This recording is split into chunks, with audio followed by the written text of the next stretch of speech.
जी जनाब, हम बात कर रहे थे कि न्यू प्रोडक्ट डेवलपमेंट के हवाले से कि न्यू प्रोडक्ट डेवलपमेंट क्यों ज़रूरी है, क्या चीज़ें कंपनी करती हैं न्यू प्रोडक्ट डेवलपमेंट के हवाले से, और कंपनीज कब इस बात का फैसला करती हैं कि उनको अपनी न्यू प्रोडक्ट डेवलप करनी है। लेकिन उसकी सबसे बड़ी मिसाल इस वक्त हमारे सामने एक स्क्रीन पे शो हो रही है। PepsiCo international, manufacturer of soft drink के नाम से हम जानते थे आज से कुछ साल पहले, लेकिन अब इनके पास एक डिफरेंट प्रोडक्ट्स भी हैं, जिसमें लेज हैं, जिसमें ट्रॉपिकाना है, क्वैकर है, गैटोरेड है। गैटोरेड आपको पता होगा कि स्पोर्ट्स ड्रिंक है, स्पोर्ट्स एनर्जी ड्रिंक है। ठीक है, ट्रॉपिकाना जूसेस हैं, लेस और कुरकुरे ड्राई आइटम है निम्को वगैरह के हवाले से, और पेप्सी जो है इनकी जो एक ऐसी प्रोडक्ट है जो कि एक प्रीमियम प्रोडक्ट है, पूरी दुनिया में इसको जाना जाता है। स्टार्ट करते हैं इस प्रोसेस से कि सबसे पहले करना क्या होता है, मतलब किस स्टेप से स्टार्ट करते हैं कंपनीज। उसमें सबसे पहला जो स्टेप होता है that is respond to the customer request. सबसे पहले कस्टमर की रिक्वेस्ट आती है आपको। हम हमेशा से बात करते हैं कि हम ऑर्गेनाइजेशंस हमेशा से ग्रो करती हैं जो कि कस्टमर फोकस होती हैं। अब सवाल ये आता है, कस्टमर फोकस कौन सी कंपनीज होती हैं, क्या क्वालिटीज होती हैं कस्टमर फोकस कंपनीज में। तो मैं उसके हवाले से आपको बताता हूँ। कस्टमर फोकस वो कंपनीज होती हैं गाइस जो कि कस्टमर की नीड एंड एक्सपेक्टेशन को एवेलुएट करती हैं।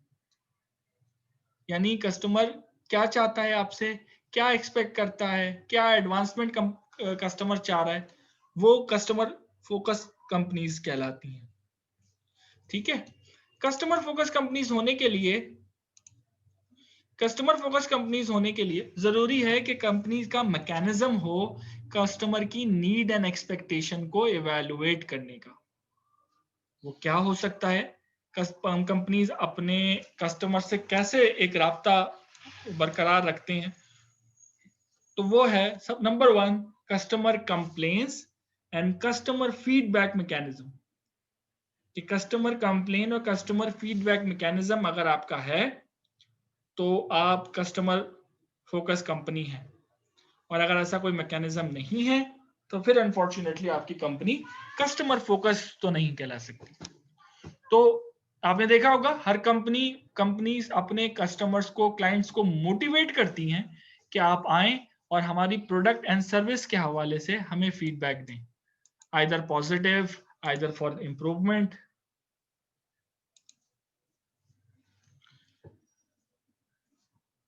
Either for any references. और उस फीडबैक पे कंपनीज काम करती हैं, उसका एनालिसिस करती हैं। मैं और आप भी काफ़ी प्रोडक्ट्स को हम यूटिलाइज करते हैं, काफ़ी सर्विसेज को यूटिलाइज करते हैं, और हम भी काफ़ी जगहों पे हमसे फीडबैक लिया जाता है। और जब हमारे फीडबैक पे काम होता है तो एक ह्यूमन साइकोलॉजी है कि हम उस बात को पसंद करते हैं। फॉर एग्जाम्पल, आप अपनी फैमिली के साथ या अपने दोस्तों के साथ कहीं आप लंच पे गए या डिनर पे गए, और आपने कहा कि यार पूरा रेस्टोरेंट ठीक है, बस इसको हाउस कीपिंग पे काम करने की ज़रूरत है, सफाई के लिए काम करने की ज़रूरत है, इनका टेस्ट अच्छा है, इनकी प्राइसेस अच्छी हैं। और आपसे जब फीडबैक देते हैं कि यार थोड़ी सी सफाई अच्छी हो, और आप नेक्स्ट टाइम जाते हैं तो एम्बियंस ही चेंज हो उसका, तो आप मजीद customer loyalty, customer satisfaction feel करते हैं। तो customer satisfaction is directly proportional to the customer focus approach. फिर जब कस्टमर अपना फीडबैक देता है तो फिर कंपनीज देखती हैं कि जो फीडबैक दे रहा है, फॉर एग्जांपल पेप्सी को किसी ना किसी ने तो फीडबैक दिया होगा ना कि आप भी चिप्स बनाएं, आप भी निम्को की कैटेगरी में आए, आप भी जो है वो कुरकुरे टाइप की कोई चीज डेवलप करें। Kurkure is a very unique product. I mean इससे पहले किसी के पास भी ऐसी ये प्रोडक्ट नहीं थी, जो कि कुरकुरे का एक यूनिक टेस्ट है, उसका यूनिक एक जिसे कहते हैं बिल्कुल शेप भी अलग है उसकी। ठीक है, तो उस नीड को उन्होंने आइडेंटिफाई किया, वेरीफाई किया, और पूरी दुनिया में लॉन्च किया। ठीक है, फिर कंपनी ये बात इवेलुएट करती हैं कि जो फीडबैक उन्हें मिला है, या जो इश्यूज या जो इम्प्रूवमेंट उन्होंने कहा है, उनके कॉम्पिटिटर की क्या सेम प्रोडक्ट है और उसका रिस्पॉन्स कैसा है। ठीक है, तो वो कॉम्पिटिटर को कॉपी करते हैं या कॉम्पिटिटर की बेंचमार्किंग करते हैं, आइडेंटिफाई करते हैं, एनालिसिस करते हैं उनकी प्रोडक्ट एंड सर्विस। ठीक है, उसके बाद पोजीशनिंग करते हैं अपनी प्रोडक्ट की, कि अगर आपकी भी ऐसी प्रोडक्ट हो, फॉर एग्जांपल आप ये देखें ना कि Coca Cola is one of the biggest competitor of Pepsi, लेकिन they didn't launch any sort of Nimco, any sort of chips, उन्होंने कभी कोई ऐसी चीज लॉन्च नहीं की। हाँ, उनके पास वो जरूर है, जूसेस की कैटेगरी में वो जरूर आए, इसके अलावा सॉफ्ट ड्रिंक से ज्यादा वो एनर्जी ड्रिंक में भी समहाउ, स्पोर्ट्स ड्रिंक में भी आए, लेकिन they never launch chips, they never launch nimko, they didn't copy Pepsi in this particular frame.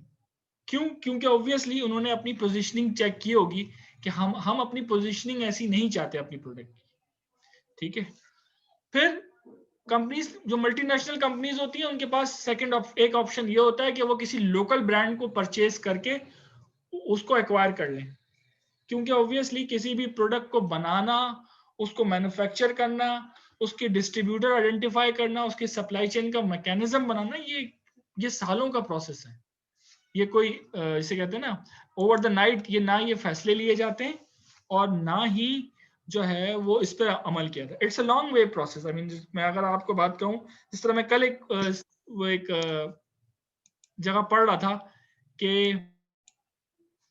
IPhone यानी एप्पल कंपनी ने अपनी कार लॉन्च की है, स्मार्ट कार, और स्मार्ट कार पे काम हो रहा है 2013 और 2014 से, और अभी तक वो इस काबिल नहीं हुए कि उसके फीचर्स को लॉन्च कर सकें या बता सकें कि एक्चुअली उनकी स्मार्ट कार होगी कैसे। तो सोचिए ना, एक तरफ वो अपनी प्रोडक्ट को डेवलप कर रहे हैं और एक तरफ ओवरऑल इंडस्ट्री डेवलप हो रही है। तो जितनी देर से में आप अपनी प्रोडक्ट को डेवलप करेंगे, आपकी प्रोडक्ट से एक्सपेक्टेशन भी बढ़ जाएगी, क्योंकि आज जो कार्स आ रही हैं मैन्युफैक्चर होकर इस वक्त मार्केट में, 2013 में ऐसी नहीं थी। आज ऑटोमेटिक कार्स आ गई हैं, हाइब्रिड कार आ गई हैं, और अब आगे जाके इलेक्ट्रॉनिक कार आ रही हैं। तो पॉइंट ये है कि जब आप अपनी प्रोडक्ट को लॉन्च करते हैं या उसको डेवलप करते हैं, तो उस पूरे मैकेनिज्म में या उसके पूरे प्रोसेस को थोड़ा सा आपको तेज लेके चलना पड़ता है। वो इसलिए कि अगर आप तेज लेके नहीं चलेंगे अपने प्रोडक्ट अपने इस प्रोसेस को, तो ओवरऑल इंडस्ट्री भी ग्रो कर जाएगी, फिर आपकी टारगेट कुछ अलग होगा, ठीक है। तो उसका आसान हल ये होता है कि फॉर एग्जांपल अभी लोकल मैन्युफैक्चरर्स कर्लीज हैं स्माइल इंडस्ट्रीज के, ठीक है। इसके अलावा लोकल मैन्युफैक्चरर्स जो है वो और बहुत सारे हैं प्रोडक्ट, और ये निम्को वगैरह के, या तो कोका कोला या पेप्सी उनको एक्वायर कर लेता, उनको खरीद लेता, और उस पर अपना लोगो और उनके एग्जिस्टिंग डिस्ट्रीब्यूशन चैनल्स को इस्तेमाल करता, या बिल्कुल अपनी नई मार्केट डेवलप करता, बिल्कुल अपनी नई एक चीजें जो है वो बनाता, ठीक है। तो ये कंपनी फैसला करती है on the basis of current strength, अपनी स्ट्रेंथ के मुताबिक, क्या क्या कंपनी के पास ऐसी स्ट्रेंथ है कि वो 2 साल में नई प्रोडक्ट को डेवलप करके, मार्केटिंग चैनल्स आइडेंटिफाई करके, सप्लाई चेन मैकेनिज्म डेवलप करके प्रोडक्ट को एंड यूजर तक लाने के लिए मार्केट में ला सकता है, ठीक। अगर नहीं ला सकता तो फिर वो किसी अलायंस कर लेता है किसी प्रोडक्ट, जैसे कि मैंने आपको बताया कि आज से तकरीबन 25 साल पहले, 25 साल पहले पाकिस्तान की अपनी लोकल बेवरेजेस बहुत मशहूर थी, जिसमें RC Cola one of the famous beverages थी, फिर bubble up one of the favourite, फिर पाकोला, ठीक है। इसके अलावा विमटो थी। ये सब प्रोडक्ट वो थी जो कि हमारी मतलब हमारे हमसे जो पहले की जनरेशन थी उनकी फेवरेट कोल्ड ड्रिंक्स थी, लेकिन ऑब्वियसली वक्त के साथ साथ इन्होंने अपने आप को इनहेंस नहीं किया, इंप्रूव नहीं किया, और दे राइड ऑफ द मार्केट। लेकिन आज से तकरीबन यू कैन से दैट 10 साल पहले या 6-7-8 साल पहले, या तो देर आर लेस एक 10 साल का एक यारा रखते हैं, पाकोला की मार्केट को दोबारा से रीलॉन्च करने का कहा गया कि पाकोला को दोबारा रीलॉन्च करें। और आज आप देखें, Pakola is one of the well known brands. Pakola के जो मैन्युफैक्चरर हैं, they are Mehran bottlers, Karachi में मैन्युफैक्चर हो रही है पाकोला। उन्होंने क्या किया, उन्होंने कहा कि हम अब अलायंस करते हैं किसी ऐसी कंपनी के साथ जिसके डिस्ट्रीब्यूशन चैनल अच्छे हैं।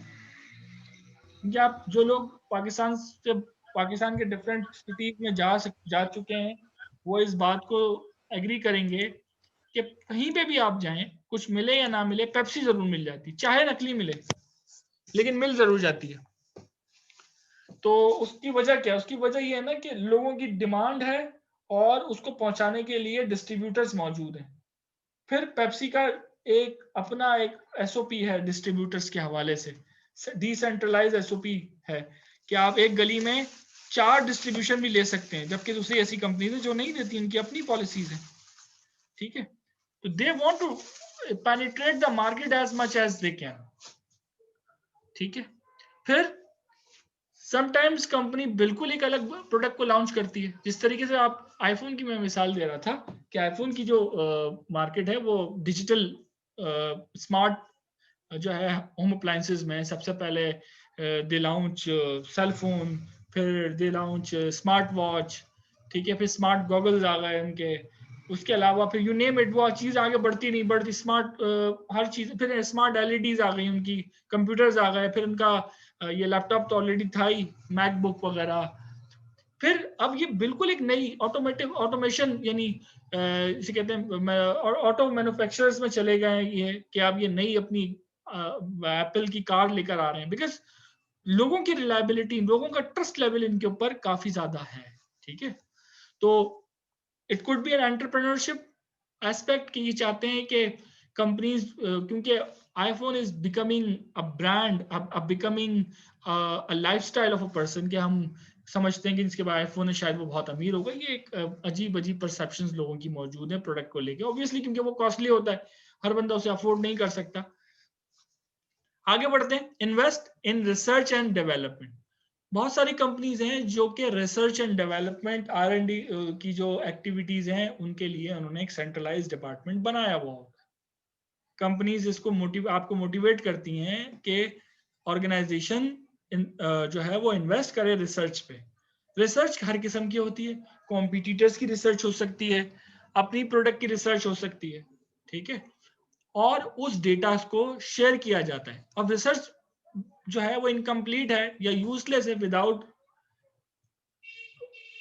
Real data and process data. Process data जो उनके पास आता है वो उसके ऊपर जो है वो एनालिसिस करते हैं और फैसला करते हैं, ठीक है। और उसके बाद ये डिसाइड किया जाता है कि आया कंपनी प्रोडक्ट के पास उस प्रोडक्ट पे जाएगी या नहीं। अगर हम बात करें प्रोडक्ट्स की, तो डाइवर्सिफिक या प्रोडक्ट डेवलपमेंट में कंपनी का जो मोटिव होता है वो क्या होता है? अगर आपके एग्जिस्टिंग प्रोडक्ट में आप मजीद चीजें लेकर आ रहे हो, जिस तरह आप देखें पेप्सी की 3 प्रोडक्ट्स हैं, प्रीमियम बेवरेजेस 3 है, 7 अप है, मरिंडा है और पेप्सी खुद है। फिर पेप्सी में भी एक वक्त आया था कि पेप्सी में पेप्सी ब्लैक भी आ रही थी, शुगर फ्री पेप्सी भी है, ठीक है। ये आती है मार्केट पेनिट्रेशन स्ट्रेटेजी में, यानी इसके जरिए मजीद आप मार्केट को पेनिट्रेट करते हैं। आप चाह के भी किसी एक कस्टमर या एक सेगमेंट को नहीं छोड़ते कि जो लोग शुगर फ्री कोल्ड ड्रिंक पीते हैं, पेप्सी ने उसके लिए भी एक प्रोडक्ट लॉन्च कर दी। फिर कुछ लोगों ने बिल्कुल कोल्ड ड्रिंक नहीं पीते तो उनके लिए जूस लॉन्च कर दिया, ठीक है। फिर मार्केट डेवलपमेंट स्ट्रेटेजी है कि मार्केट की डेवलपमेंट किस तरह करनी है, तो उन्होंने निम्को लॉन्च कर दिया, ठीक है। सैमसंग की मिसाल लेते हैं, सैमसंग होम अप्लायंसेस मेरे और आपके घर में मौजूद हैं, ठीक है। मेरे और आपके पास शायद सैमसंग का सेलफोन भी हो, सैमसंग की एलईडी भी हो। तो जब उन्होंने देखा एक होम अप्लायंसेस सेक्टर पकड़ लिया और उसको उसी में अपनी प्रोडक्ट को मजीद इनहेंस करते गए। उनको पता है कि अगर आपने एक प्रोडक्ट अच्छी दे दी, कंपनी का आपसे एक, जिसे कहते हैं ना, कस्टमर का कंपनी से एक जिसे कहते हैं ना रिश्ता डेवलप, एक पॉजिटिव रिलेशनशिप डेवलप हो जाएगा और कंपनी और एक ब्लाइंड ट्रस्ट डेवलप हो जाएगा। आज मैं और आप नेस्ले का जूस पी के बहुत रिफ्रेशिंग फील कर रहे होते हैं कि बस जूस पी लिया, बहुत अच्छी फीलिंग आती है, और तो गॉड नोस कि उसमें क्या ऐसी चीजें हैं भी है जो उसके लेबल पे लिखी हुई है नहीं, ये डिपेंड करता है। तो ये कुछ चीजें जो कि प्रोडक्ट डेवलपमेंट के हवाले से हैं। कोई सवाल इसमें है तो आप पूछ सकते हैं।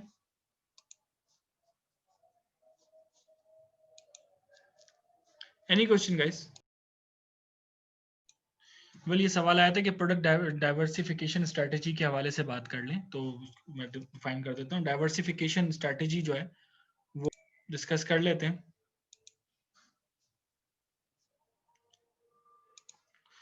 Diversification involves increasing the range of a product or market served by an organization. जब भी आप अपनी प्रोडक्ट रेंज इंक्रीज करते हैं तो वो डाइवर्सिफिकेशन कहलाती है। ठीक है, फॉर एग्जाम्पल आप किसी क्लोथिंग ब्रांड के पास जाते हैं, आप बात करते हैं लिवाइस की, तो लिवाइस की जीन्स भी होती है, लिवाइस की टी शर्ट भी होती है, लिवाइस का कैप भी होता है, लिवाइस के शूज भी होते हैं, बेल्ट भी होता है, तो ये सब डाइवर्सिफिकेशन कहलाएगी। ठीक है, that relate to that you can say that are related diversification. Related diversification involves diversifying into product or service with relationships to existing business, कि आप किसी भी प्रोडक्ट को देखकर रिलेट कर लें कि यार इस प्रोडक्ट की, फॉर एग्जांपल खाने पीने की कोई चीज है, कोई जूसेस है, कोई सॉसेस है, हम फौरन देखते ही करते हैं अच्छा ये नेस्ले का है, हम नेस्ले का योगर्ट यूज कर रहे होते हैं, मिल्क यूज कर रहे होते हैं, बटर यूज कर रहे होते हैं, जूसेस यूज कर रहे होते हैं, तो समटाइम्स प्रोडक्ट बता रही होती है कि हमारा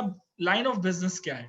ठीक है, समटाइम्स आप बिल्कुल अपवर्ड डाइवर्सिफिकेशन पे बात करते हो, फॉर एग्जांपल जैसे मैंने आईफोन की भी मिसाल दी थी, जैसे कि फॉर एग्जांपल अगर मैं स्पोर्ट्स मैन्युफैक्चरर हूँ, स्पोर्ट्स गुड्स बनाता हूँ, और मैं अचानक फूड के बिजनेस में आ जाऊं, तो वो अपवर्ड डाइवर्सिफिकेशन है। ठीक है, अभी हम बात कर रहे थे पेप्सी की, तो पेप्सी में अगर आप सिर्फ पेप्सी की बात करें तो ये एग्जाम्पल है कि पेप्सी के पास पूरी दुनिया में इतनी ज्यादा ये प्रोडक्ट रेंज है, इसमें कुछ हमारे पाकिस्तान में मौजूद है, कुछ नहीं है, ये प्रोडक्ट डिटेल सिर्फ पेप्सी की, तो ये रिलेटेड डाइवर्सिफिकेशन, यानी ये तमाम ऐसी प्रोडक्ट हैं जो नियर और लेस खाने के लिए, नियर और लेस के तमाम चीजें ऐसी हैं जो ड्रिंकेबल है और ईटेबल है, ईटेबल आइटम्स में डील करना है। ठीक है, लेकिन अगर पेप्सी फॉर एग्जांपल अगर आ जाता है, पेप्सी शूज, पेप्सी की टी शर्ट्स, ठीक है, पेप्सी के पेन, पेप्सी के सेलफोन, ये अलग डाइवर्सिफिकेशन कहलाएगी। ठीक है जी, एक सवाल आया था एसटीपी प्रोसेस के हवाले से, वो मैं आंसर कर देता हूं, हमारे अत्तर साहब का सवाल था।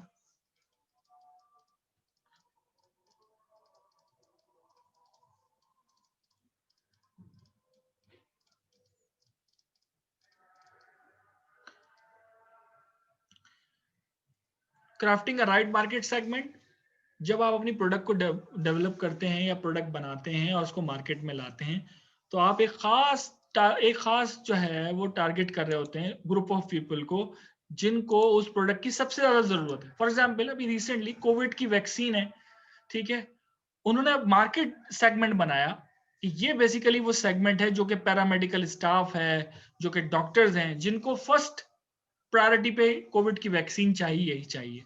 ठीक है, फिर कुछ एजेड लोग हैं, कुछ साइंटिस्ट हैं। ठीक है, फिर हम बात करेंगे, हालांकि वो वैक्सीन अल्टीमेटली रिक्वायरमेंट सबकी है, लेकिन आप एक खास सेगमेंट बनाते हैं, प्रायोरिटाइज करते हैं अपनी प्रायोरिटी को, प्रायोरिटाइज करते हैं अपनी रिक्वायरमेंट को, और वो ऑफर कर रहे होते हैं। ठीक है, तो बेसिकली एसटीपी प्रोसेस जो है वो कॉम्बिनेशन है 3 स्टेप्स का। Number 1 segmentation, number 2 targeting, and number 3 positioning. It's a process in which we are somehow creating a segment or identifying a real segment to whom we would like to provide the product and services. For example, कि हम segment identify करते हैं बच्चों में, और बच्चों के लिए कुछ टॉयज बनाते हैं, बच्चों के लिए कुछ खेलने के हवाले से कुछ एक्सेसरीज बनाते हैं, और उसके बाद उस टारगेट करके पोजीशनिंग करते हैं कि कौन सी एज के बच्चे हैं या कितने नंबर ऑफ पीपल हैं जो कि इस प्रोडक्ट को लाजमी लेंगे। तो ये बेसिकली एसटीपी प्रोसेस है जिसमें हम आपकी अपनी पूरी टारगेट मार्केट को आइडेंटिफाई करते हैं, सेगमेंट करते हैं, टारगेट करते हैं और फिर पोजीशनिंग करते हैं। होप कि आपको मेरी बात समझ आ गई होगी साहब। अच्छा, एक अहम चीज है कि कंपनीज की 2 किस्म की स्ट्रेटजीज होती हैं, mainly companies are following 2 type of strategy. एक होती है प्रोएक्टिव स्ट्रेटजी और एक होती है रिएक्टिव स्ट्रेटजी। प्रोएक्टिव और रिएक्टिव का वर्ड थोड़ा सा मैं आपको समझाता हूं। Proactive means before happening anything and reactive means after happening anything. यानी फॉर एग्जांपल मेरे मिड टर्म में मार्क्स अच्छे नहीं आए, उसके बाद मैंने पढ़ना शुरू किया, that is reactive strategy. And proactive strategy का मतलब क्या है कि मुझे पता था कि यार एग्जाम होने वाले हैं, ठीक है, तो मैंने पहले से एक घंटा आइडेंटिफाई करना शुरू कर दिया, दैट इज प्रोएक्टिव स्ट्रेटजी। ठीक है, जैसे कि हम सेविंग करने के लिए मुख्तलिफ पॉलिसीज लेते हैं, मुख्तलिफ बीसीज डालते हैं, कमेटी डालते हैं, और देसी तरीका जो होता है, that is you can say that a proactive strategy to save money. Reactive strategy क्या है कि हमने उधार ले लिया, उसके बाद उसको पे कर रहे हैं, पे ऑफ कर रहे हैं, ठीक है। तो कंपनी की प्रोडक्ट डेवलपमेंट के हवाले से भी दो किस्म की स्ट्रेटेजी होती है, एक प्रोएक्टिव स्ट्रेटेजी और रिएक्टिव स्ट्रेटेजी। प्रोएक्टिव स्ट्रेटेजी क्या है? Invest in market research.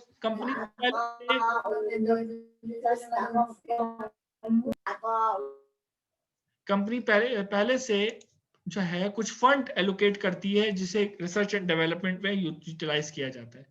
Number 2, invest in research and development. Companies research में के लिए खास बजट रखती हैं और रिसर्च की बजट को एक्सपेंस नहीं समझती, इन्वेस्टमेंट समझती है। Invest in entrepreneurship. Entrepreneurship basically coming up a very new idea is called entrepreneurship, कि कोई चीज मार्केट में मौजूद नहीं थी, आप उसको लेकर आ गए, जैसे कि उबर, करीम, बाइकिया, ये सब एंटरप्रेन्योरशिप है की एग्जाम्पल है, ठीक है।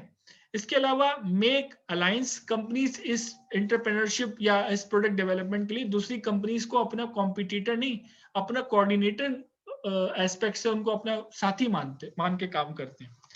एक्वायर न्यू अदर कंपनीज, कोशिश करती हैं कि जो इस हवाले से कंपनीज है उनको या तो खरीद लिया जाए या उनके साथ कोई MOU, memorandum of understanding develop कर ली जाए कि हम जब भी कोई ऐसी प्रोडक्ट या ऐसी कोई काम करेंगे तो आपके साथ अलाइन होंगे। रिएक्टिव स्ट्रेटेजी क्या है कि जब कस्टमर की बहुत ज्यादा रिक्वेस्ट आ गई, कंप्लेन आना शुरू हो गई कि आपके प्रोडक्ट में वो चीज नहीं है जो आपके कॉम्पिटिटर में, आप भी ये कर लें, आप भी जो है वो अपना ऑनलाइन अकाउंट बना दें, आप भी जो है फेसबुक और सोशल मीडिया पे अपनी मार्केटिंग करें, तो आपने एक ग्रुप बना दिया या आपने काम करना शुरू कर दिया। डिफेंड अगेंस्ट कंपटीशन, के कॉम्पिटिटर ही कर कोई चीज, कोई स्ट्रेटेजी पर काम करके आगे निकल गया, फिर आपको याद आया यार तो मैं बहुत लेट हो गया, फिर आपने उस पर काम करना शुरू किया। कॉम्पिटिटर्स की कॉपी करना, ये भी रिएक्टिव स्ट्रेटेजी में। Position as second but best, कोशिश करना कि सेकंड आए लेकिन अपनी क्वालिटी पे कॉम्प्रोमाइज ना करना, ये भी रिएक्टिव स्ट्रेटेजी है। हम अपनी लाइफ में हर किस्म की हर चीज के लिए इन्हीं दो स्ट्रेटेजीज पे काम कर रहे होते हैं। हम मिड टर्म दे रहे हैं तो उसके लिए तैयारी करना प्रोएक्टिव स्ट्रेटेजी है। मिड टर्म में अच्छे मार्क्स ना आए फिर मेहनत करना रिएक्टिव स्ट्रेटेजी।